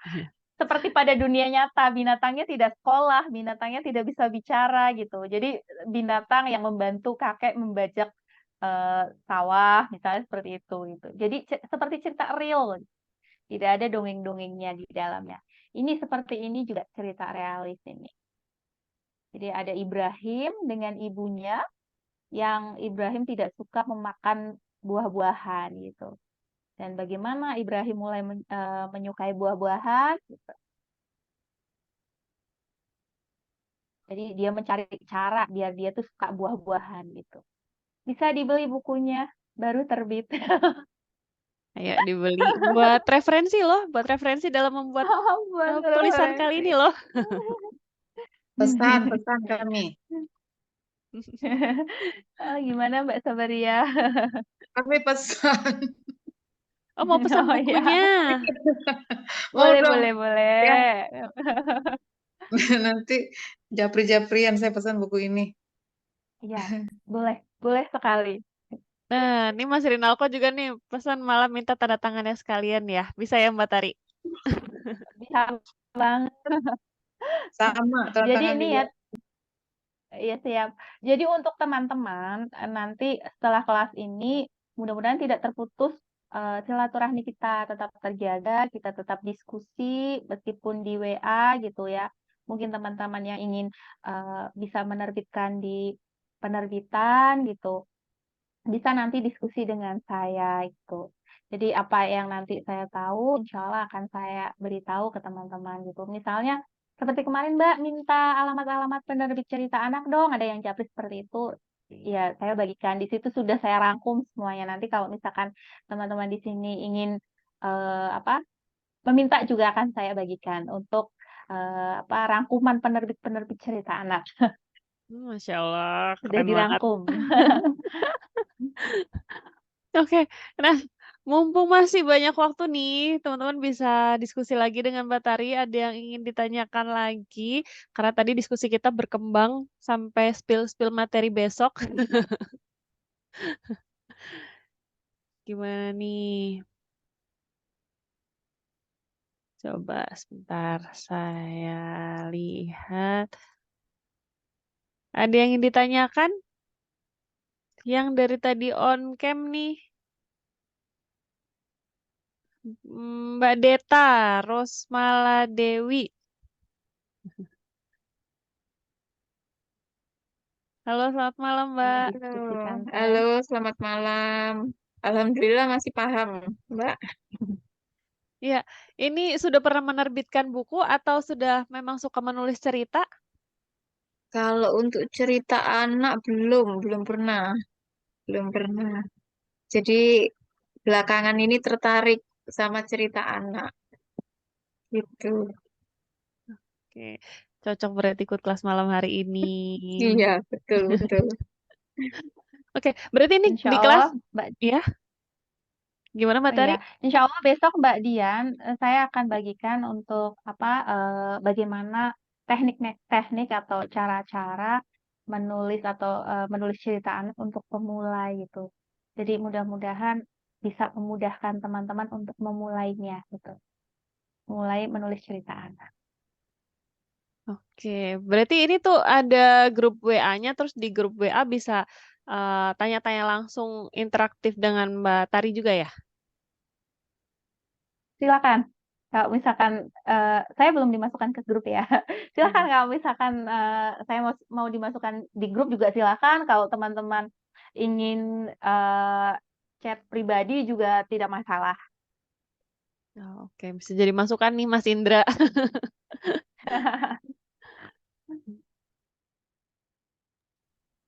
Ya, untuk teman-teman masih ada yang mau ditanyakan lagi mumpung Mbak Tari masih on bersama kita. Jadwalnya sih sampai jam 9:30 malam nanti. Sampai pukul berapa ini kita diskusinya, Mbak Dian? Sampai 21 loh. Masih lama loh. 21, 20. Dari tadi ini yang on cam ada lagi ini. Saya ingin menyapa tadi Ibu Rini. Selamat malam Ibu. Selamat malam, Mbak Dian. Ibu Mbak dari Tari. mana Bu? Saya dari Bandung. Oh, Ibu dari Bandung. Ini kelas keberapa dari SIP Publishing yang Ibu ikut nih? Udah banyak. Udah Berarti banyak. sudah, Saya yang nggak ya? masuk kurasi sebetulnya hanya satu. Yang cerita rakyat sama itu Mas Ali Muakhir. Oke. Nah, Ibu sudah pernah menulis cerita anak, Bu, sebelumnya? Sama Mbak Munasitari saya ikut yang itu, yang fabel. Fabel saya Oh, ikut. Ya. lolos kurasi juga. Lolos yang burung kutilang itu loh. Kayaknya saya salah ya itu. Mbak Munasi ya. Burung kutilang yang 2 anak burung kutilang mau sekolah rajin. Terus anak bajing itu anak bajing itu males gitu Lucu pokoknya ceritanya ya. sama anak burung kutilang. Lupa ya Mbak Tari ya. Karena banyak sekali pasti ya. Itu yang fabel. Oh, Oke. Nah, malam hari ini ikut lagi supaya bisa bikin ini ya Bu, satu buku lagi. Iya, tapi saya kok belum merasa pinter ya. Duh, kok masih belajar terus itu. Ada yang ingin ditanyakan Bu sama Mbak Tari?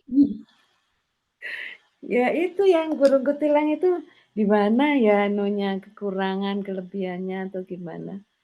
Ya itu. Saya lupa. Saya lupa cerita seperti Ibu. Hmm. Terus saya pernah ikut lagi apa ya? Ada lagi sama Mbak Tari saya ikut. Cerita untuk hati itu kalau nggak salah ya. Itu sama Mbak Tari atau bukan ya? Cerita untuk hati. Bukan dengan saya. Oh iya, itu sama Mbak Tari. Anu, yang isinya Islam, cerita anak Islami. Cerita anak Islami Cerita anak. malah saya udah lama yang itu lebih lama lagi, lebih ke depan. Itu saya udah sering. Lupa ya. Itu cerita anak Islami itu. Saya ikut juga. Saya senang sih. Ini salah satu yang saya ikutin terus si publishing ini. Saya Oke. pengen bisa gitu untuk nulis. Ini tadinya saya juga sama kayak ibu siapa ya tadi yang mengiranya ini satu buku gitu. Jadi bukan antologi. Tadinya saya kira ini bakal satu buku. Kita diajarin menulis sampai satu buku gitu. Oke, baik. Mungkin nanti kita bisa request kan ke si publishingnya biar bisa jadi Tidak satu apa-apa buku. Mbak Dian. Tidak apa-apa Mbak Dian. Teman-teman di sini insya Allah dapat ilmunya Iya, bagaimana menulis satu buku untuk ke iya, penerbitan gitu. iya. Tadi juga Jadi storyboardnya anggaplah ini sudah sebagai batu dikasih. loncatan kita. Iya. Oh, ini buku barunya Mbak Tari juga. Ya, ini buku yang sudah lama nih saya contohkan untuk Dumi buku yang sudah terbit ya. Ini kebetulan di Kibla. Kibla juga bagian dari Gramedia ya teman-teman. Di Kibla itu menerbitkan buku-buku cerita religi untuk anak-anak. Nah, ini ada dua seri, Anak Muslim Baca Basmalah dan Anak Muslim Baca Hamdalah, teman-teman. Nah, ini contohnya seperti ini. Di sini ada berapa cerita ini? 10 cerita mengenai basmalah. Ini basmalah dan doa untuk kedua orang tua, doa basmalah dan doa mengenakan pakaian, basmalah dan doa sebelum belajar. Nah, ini jadi ada apa namanya? Masalah di sini. Nah, ini. Saya basmalah dan doa untuk kedua orang tua, berarti ada anak yang mendoakan orang tua. Kenapa mendoakan orang tua? Nah, ini dibuat masalah. Kemudian doa mengenakan pakaian. Kenapa harus berdoa sebelum mengenakan pakaian? Berarti di sini ada masalah. Mungkin ketika kita mengenakan pakaian kok rasanya nggak cocok terus gitu.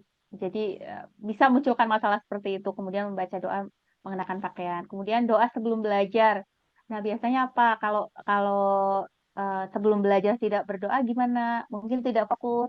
Setelah berdoa jadi fokus. Jadi seperti itu saja masalahnya untuk cerita anak itu sebenarnya simple ya teman-teman. Tidak tidak perlu terlalu kompleks gitu. Dan itu juga yang banyak diterima oleh penerbit juga masalah-masalah yang simple gitu. Saya membuat cerita anak itu rata-rata masalahnya simple. Jadi kebetulan saya tipe orang yang tidak bukan pemikir yang bukan bukan pemikir gitu, bukan pemikir yang banget gitu. Jadi ketika menulis ya saya menikmati itu saja. Jadi eh, apa namanya? Saya rasa ketika saya menulis dengan hati akan sampai juga ke pembaca dengan baik gitu sih. Saya sendiri Mbak gitu ya. Tarin, Jadi saya mau tanya, kalau cerita yang ini, satu cerita itu berapa kata? Misalnya tadi ada satu ini, basmalah doa untuk orang tua ya. gitu. Ini nih. Berapa Iya. kata? Ini untuk ceritanya itu nah ini illustrated book ya. Nah, ini sekitar 500 kata. Oh, 500. 500 ke atas. Judulnya berbeda ya. Ini basmalah dan doa untuk kedua orang tua di sini. Judulnya Asrur anak yang patuh. Nah, untuk menentukan judul itu nanti ketika cerita kita sudah selesai ya, teman-teman. Nah, biasanya kalau di penerbit itu, misalnya seperti ini, ada 10 judul, itu biasanya ilustratornya tidak hanya satu, teman-teman. Jadi bisa saja ilustratornya ada 5 atau 7 atau bahkan 10 gitu. Ya, jadi itu tadi ya, kalau kita mengirimkan naskah yang sudah dalam bentuk dumi seperti ini, belum tentu diterima penerbit, meskipun cerita kita bagus kalau ilustrasinya tidak mendukung gitu. Nah, misalnya ini ya, ini oleh Mbak Adlina Adit. Nah, ini Mbak Adlina, jadi satu ilustrator itu mengilustrasikan 2 cerita. Ini Mbak Nita Nafisa, nah, dan terusnya gitu. Jadi bervariasi untuk ilustrasinya, tidak hanya satu style gitu. Nah, ini berbeda-beda kan gambar jenis-jenis gambarnya. Nah, ini inner child. Nah, contohnya. Jadi dalam satu buku beda-beda jenis apa namanya jenis Ilustrasinya. ilustrasinya. Ya. Nah, ini tadi ya yang spread seperti ini ya. 31, 32 ini spread ini. Nah, kita biasanya diminta nulis panduan ilustrasi juga di buku apa story ya storybook atau ilustrasi book ya. Kita Oh, waktu minta juga waktu untuk mengirimkan menulis ini panduan pakai panduan ilustrasi. ilustrasi, Mbak? Pakai, tetapi Pakai. tidak dibuat seperti picture book itu tadi. Kalau picture book kan kita buat apa namanya dalam tabel gitu ya, ada papan ceritanya. Kalau ini tidak, hanya di bawahnya. Jadi misalkan halaman 1 seperti ini. Nanti saya carikan contohnya untuk ini. Halaman 1 seperti ini, di bawahnya nanti panduan ilustrasi itu. Ini karena 1 2 ini apa spread gitu ya. Jadi halaman 31, halaman 32, kemudian di bawahnya kita tuliskan panduan ilustrasinya gitu. Panduan ilustrasi. Jadi ditulis seperti naskah saja biasa gitu. Cuma kita beri warna lain. Misalnya warna merah gitu untuk tulisan panduan ilustrasinya gitu. Biar membedakan. Itu seperti itu. Mudah-mudahan bisa dipahami. Itu belum diterbitkan ya, Mbak? Masih dummy ya? Ini dummy. Tapi ini sudah terbit tahun berapa ini? Saya lupa ini terbit tahun berapa. 2014. Terbit tahun 2014. Tapi masih dijual juga di pasaran. Untuk buku anak muslim baca basmalah ini. Ada baca hamdalah juga ada. Kalau buku anak-anak punya e-book juga nggak sih, Mbak? Ada e-booknya juga, ada yang tapi berbayar gitu. Ini bukan buku ini, buku saya yang dijual e-book dan dijual dalam bentuk cetak juga ada, itu buku Dongeng Putri Buah gitu. Jadi di dalam satu buku itu ada 10 cerita Putri Buah dan Putri Bunga, itu 2 seri. Masing-masing di dalam satu buku ada 10 cerita. Nah, ketika dijual dalam bentuk e-book itu dibuat per cerita, Mbak. Jadi lebih banyak. Jadi bukunya jadi 20. Jadi 20 ISBN-nya. Oh, jadi beda ya ketika yang cetak ya? Sama ceritanya sama, cuma dipecah-pecah saja Dipecah-pecah. ceritanya. Iya. Dari satu buku dijadikan 10 cerita dipecah gitu. Jadi dijualnya per cerita bukan per buku. Oh, per cerita malah ya. Jadi lebih banyak ini ya. Lebih banyak. Jadi bukunya lebih banyak gitu. Buku saya banyak itu karena saya seringnya menulis seri, Mbak Dian.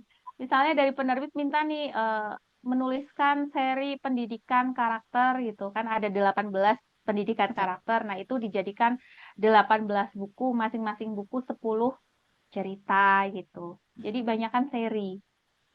Seperti yang Putri Bunga, Putri Buah itu sebenarnya hanya 2 buku, tetapi kemudian dipecah oleh penerbit menjadi 20 buku. Jadinya banyak banget. Harusnya 2 buku. Oh, Gitu. baru tahu juga nih. Ini wawasan baru juga buat saya nih. Iya. Menarik. Jadi tidak Oke, perlu ragu untuk memulainya. Oh, Dimulai saja. Kalau misalkan, ya nanti teman-teman kalau misalnya sudah punya naskah bisa apa namanya di email ke saya. Mungkin mau minta masukan atau gimana bisa silakan gitu. Insya Allah saya baca. Tuh. Insya Allah kita bisa diskusi lah terkait naskah dari teman-teman itu. Seperti itu. nah ini di kolom chat sudah ada pertanyaan nih. Gimana kalau mau nulis cerita anak bilingual, Mbak?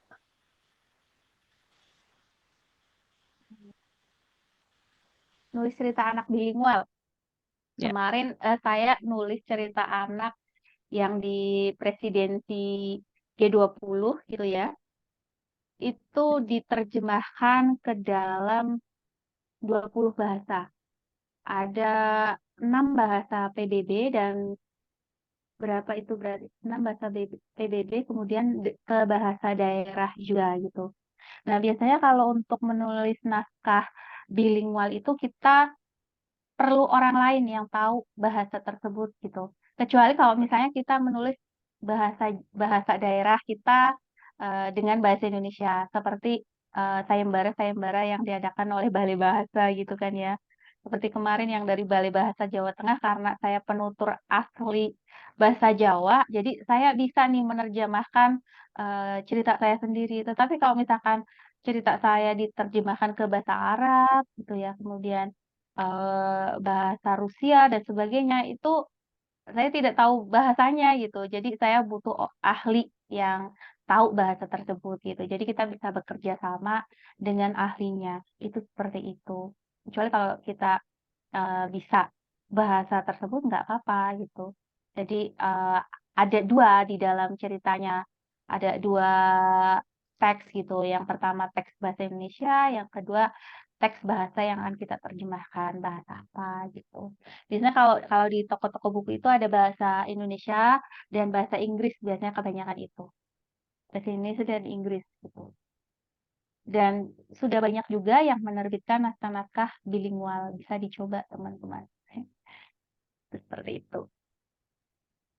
Oke, terima kasih Mbak Tari. Semoga jelas ya, Mbak Sri Hadianti.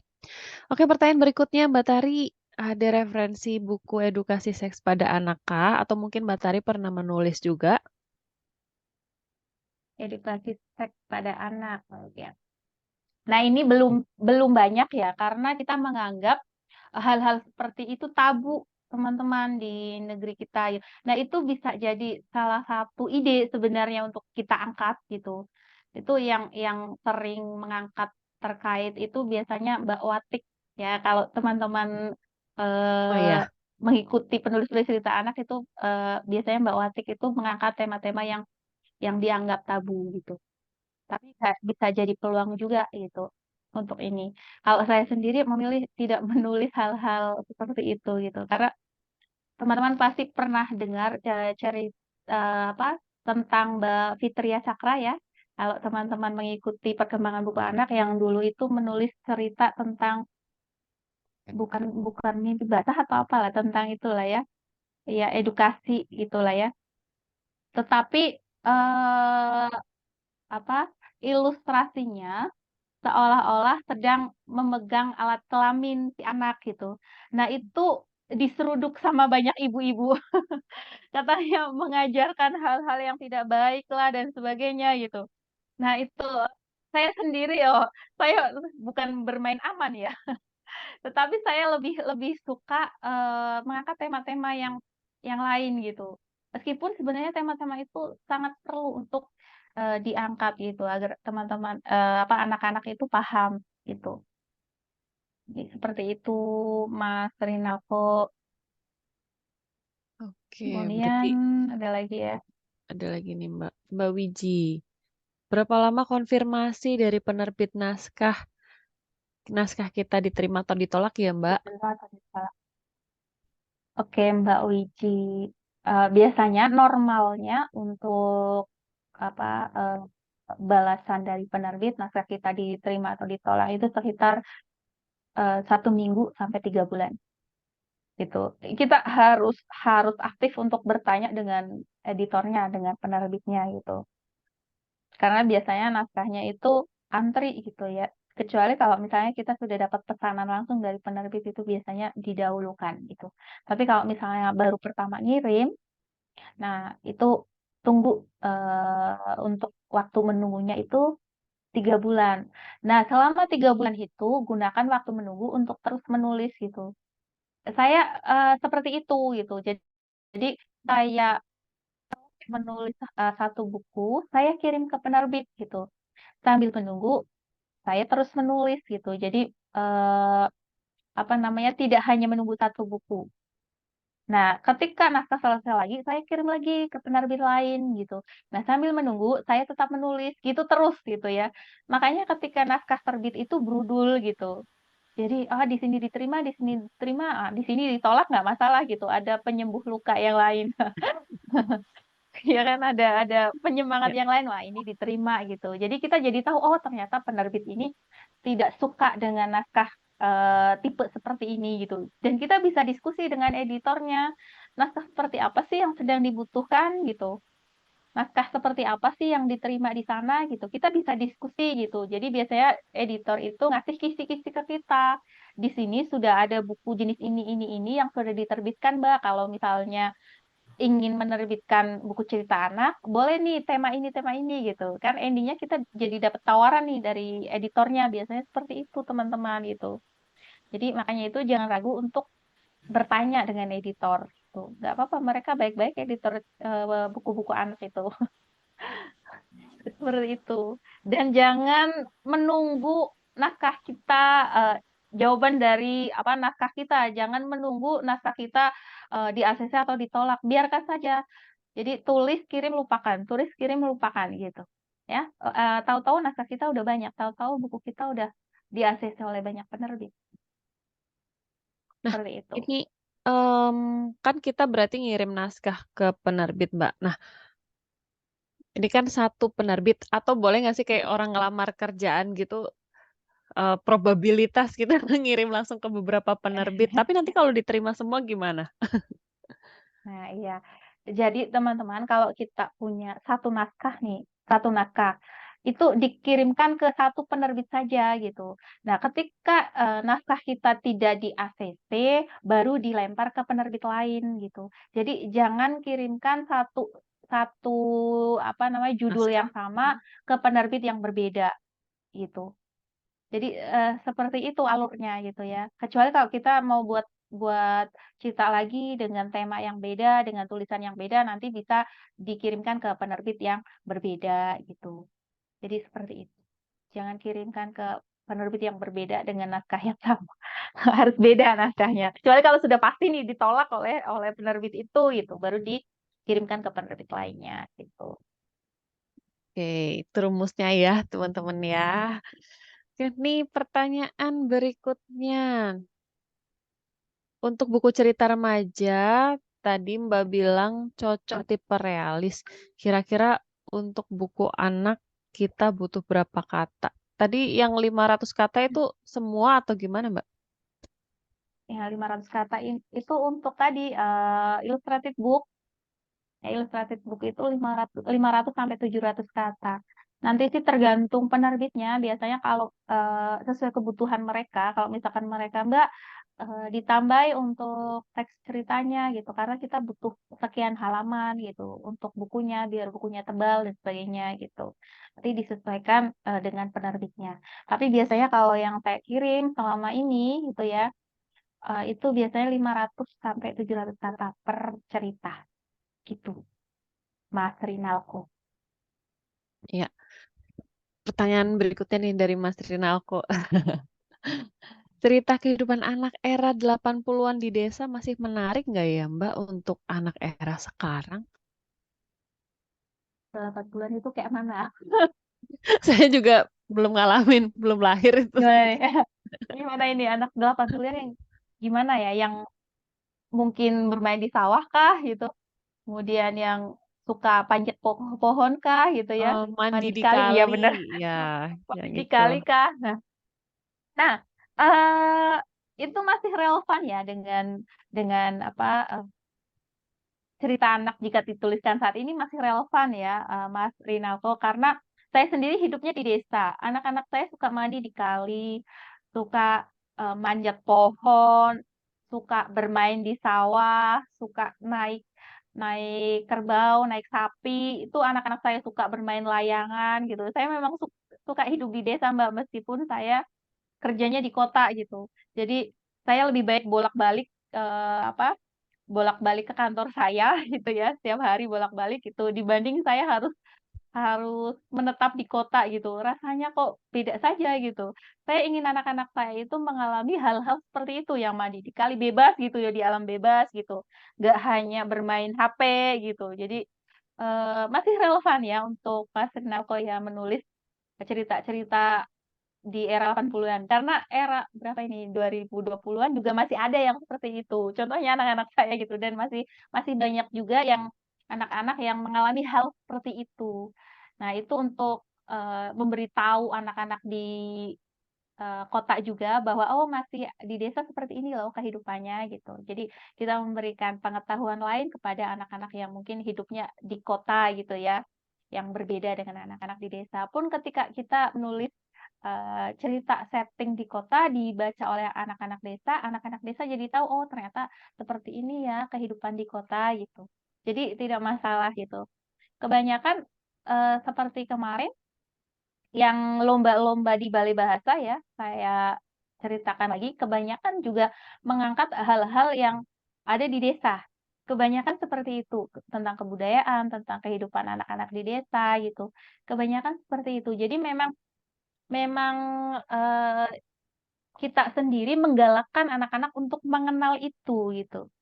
Tidak hanya bermain gadget yang mengasihkan, tetapi ada dunia luar yang lebih mengasihkan, yang seperti mandi di kali, main di sawah, kemudian permainan-permainan, tradisional gitu, ternyata itu lebih mengasihkan gitu. Jadi kita mengenalkan itu juga kepada anak-anak, gen apa ini, Gen Z ya, kepada anak-anak, saat ini gitu ya. Iya, jadi kita mengenalkan hal itu gitu, bahwa ada hal-hal yang lebih menarik loh yang mungkin belum anak-anak ketahui, itu seperti itu, Mas Nalko dan Mbak Diansa, teman-teman. Iya, terima kasih Mbak Tari. Iya sih, benar sih. Kadang saya juga masih ingat buku-buku cerita anak saya, ada yang setting kota, ada yang setting desa, pun ada ketika settingnya itu seperti di bandara. Anak-anak bisa mengenal aturan-aturan ketika di bandara seperti apa, setting di terminal itu kan sama saja ya. Mungkin yang belum pernah terkunjungi oleh anak-anak bisa dikunjungi dahulu lewat buku. Nah, masih ada pertanyaan lagi. Apakah cerita anak harus ditulis oleh orang dewasa? Pernah waktu itu ada narasumber yang mengatakan bahwa cerita anak jangan ditulis oleh anak. Gimana nih Mbak Tari? Oke, Mbak Ica, Marisa. Kalau saya sendiri gitu ya, kalau saya sendiri cerita anak boleh sekali ditulis oleh anak-anak. Bahkan anak saya sejak usia 7 tahun sudah menulis cerita anak gitu. Dan karya-karyanya diterbitkan di majalah-majalah anak gitu. Nah, kalau kita lihat juga banyak kok, sekarang buku-buku yang menerbitkan, cerita-cerita yang ditulis oleh anak-anak. Misalnya KKPK, kita lihat ya KKPK Ya. itu kan rata-rata ditulis oleh anak-anak gitu. Jadi, apa, malah kita lebih tahu, oh seperti ini nih imajinasi anak-anak gitu ya. Ternyata berbeda dengan orang tua gitu. Nah, ketika kita analisis gitu ya, saya membaca cerita anak yang ditulis oleh orang tua dan cerita anak yang ditulis oleh anak-anak. Itu jauh berbeda ternyata, gitu. Kalau orang tua memang lebih, strukturnya lebih rapi gitu ya, karena dia sudah riset dan sebagainya. Kalau, cerita yang ditulis anak-anak itu mengalir saja mereka gitu. seperti bercerita saja, mengalir saja gitu. Jadi apa tidak tidak diberatkan dengan teori dan sebagainya. Anak saya sendiri seperti itu. Ketika diminta untuk coba kamu buat premis akan seperti apa sih, nggak mau dia. Jadi saya menulis saja Bu, kayak gitu. Saya menulis saja, Ibu nggak perlu ini nanti kalau kalau cerita saya sudah selesai baru Ibu baca gitu. Tapi ketika dia mau menulis, ya suka-suka dia gitu. Anak-anak seperti itu. Jadi nggak bisa kayak misalnya nyuruh buat premis, Kak, ceritamu akan seperti apa? Ayo diskusi sama Ibu, nggak mau dia gitu. Jadi sesuai dengan keinginan dia dan mood dia serta imajinasi dia gitu. Jadi boleh sekali cerita anak ditulis oleh anak-anak. Banyak sekali buku-buku yang sudah ditulis oleh anak-anak. Dan itu juga bagus dijadikan untuk referensi kita, bahkan sebagai orang tua gitu ya, untuk mengetahui seperti apa sih sebenarnya imajinasi cerita anak dalam buku anak gitu, yang ditulis oleh anak-anak tentunya gitu. Itu seperti itu Mbak Ica. Iya. Jadi kita bisa apa ya? Dapat bisa ngerti gitu sudut pandang anak-anak tuh seperti apa gitu ya dalam membuat cerita dan Iya. imajinasi Biasanya mereka. berbeda gitu. Beda, kadang beda, oh iya ya anak-anak ternyata berpikiran seperti ini, kita tidak gitu. Karena kita mungkin ya sudah orang tua gitu ya, sudah orang tua gitu. Kalau anak-anak sudah masih dibebaskan saja imajinasinya mau nulis apa juga suka-suka mereka. Kalau kita sudah melihat pakem kemudian teori dan sebagainya gitu, sudah di apa namanya? Ada batasan-batasan ya, Mbak ya. Iya, ada batasan-batasan gitu ya. Kalau anak-anak tidak gitu. Jadi boleh tadi seperti Mbak, siapa tadi yang anaknya juga suka membaca, bisa juga nanti Nuke. anak dan iya diterbitkan ke dalam buku anak itu. Anak saya juga sedang menulis buku ini. Anak saya yang sekarang usianya 9 tahun, tetapi dia suka menulis sejak usia 7 tahun. Dia itu sudah bisa baca sejak usia 4 tahun, karena dari bayi memang saya kenalkan buku-buku gitu. Beda dengan anak yang kedua, nggak suka baca gitu. Tapi kadang-kadang ya ikut kakaknya ikut membaca gitu. Tapi kalau anak pertama saya itu memang memang hobinya baca. Jadi enak ketika ketika meminta dia untuk nulis itu bahasanya sudah mengalir gitu meskipun belum sempurna gitu. Karena kebiasaan membacanya itu. Itu Mbak Dian dan teman-teman. Sama ya kayak kita orang dewasa kalau nggak terbiasa membaca, ketika kita akan menulis juga kesulitan. Iya. Kehabisan kosakata untuk diksinya juga jadi terbatas. Baik, ini waktu sudah menunjukkan jam 9.25. Seperti kita harus mengakhiri pertemuan kita malam hari ini. Tapi sebelum berakhir, eh, ada kata-kata konklusi atau pesan-pesan untuk teman-teman, Mbak Tari? Oke, sedikit pesan-pesan untuk teman-teman. Intinya ketika kita sudah memulai gitu ya, ingin produktif menulis cerita anak, mulai saja, tidak perlu takut, tidak perlu ragu, apalagi merasa apa namanya tidak pede gitu ya. Mulai saja dulu, nanti kita akan menemukan jalannya gitu. Ya, insya Allah kalau kalau sudah bisa mulai, kita bisa juga menerbitkan buku anak ya. Saya pastikan bisa, asalkan itu tadi ada kemauan gitu dan konsisten ya. Itu Mbak Dian, dan mohon maaf jika banyak kekurangan dalam pertemuan malam ini. Insya Allah kita besok akan lebih mendalam lagi membahas mengenai penulisan cerita anak. Terima kasih. Saya akhiri. Wassalamualaikum warahmatullahi wabarakatuh. Waalaikumsalam warahmatullahi wabarakatuh. Iya, sebelum berakhir kita akan foto bersama. Sebentar, laptop saya kok agak nge-lag ya. Oke, saya akan mempersiapkan untuk foto bersama. Mana nih? Nah, ini dia. Ya, sudah siap? Semuanya boleh open cam yang masih on. Semuanya masih on loh. Luar biasa. Oh iya, ada yang masih harus off cam. Oke, tidak apa-apa. Sudah siap ya? Kita boleh salam literasi atau mau sarangi juga boleh. Saya hitung sampai 3 ya. 1, 2, 3. Oke, terima kasih dan tadi senang sekali materi dari Mbak Tari dan closing dari Mbak Tari juga. Jadi teman-teman di sini semuanya semangat supaya bisa menjadi penulis dan penulisnya langsung kita kasih goal penulis profesional. Semoga dimudahkan. Besok kita masih ketemu lagi bersama Mbak Tari dan bersama saya malam hari ini dan si publishing beserta tim. Ya, saya mohon maaf apabila ada kata-kata yang kurang berkenan, baik disengaja maupun tidak disengaja. Terima kasih atas kehadirannya dan terima kasih atas materinya untuk Mbak Tari. Saya tutup acara malam hari ini. Wassalamualaikum warahmatullahi wabarakatuh. Waalaikumsalam warahmatullahi Waalaikumsalam wabarakatuh. warahmatullahi wabarakatuh. Terima kasih Mbak Tari, Mbak Dian. Ya, terima kasih Terima Bu. Terima kasih kasih ya Mbak Mbak Dian Tari. dan teman-teman. Iya, sama-sama. Saya izin keluar. Ya, selamat malam semuanya. Saya izin untuk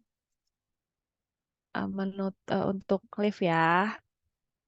Selamat malam, sampai ketemu besok.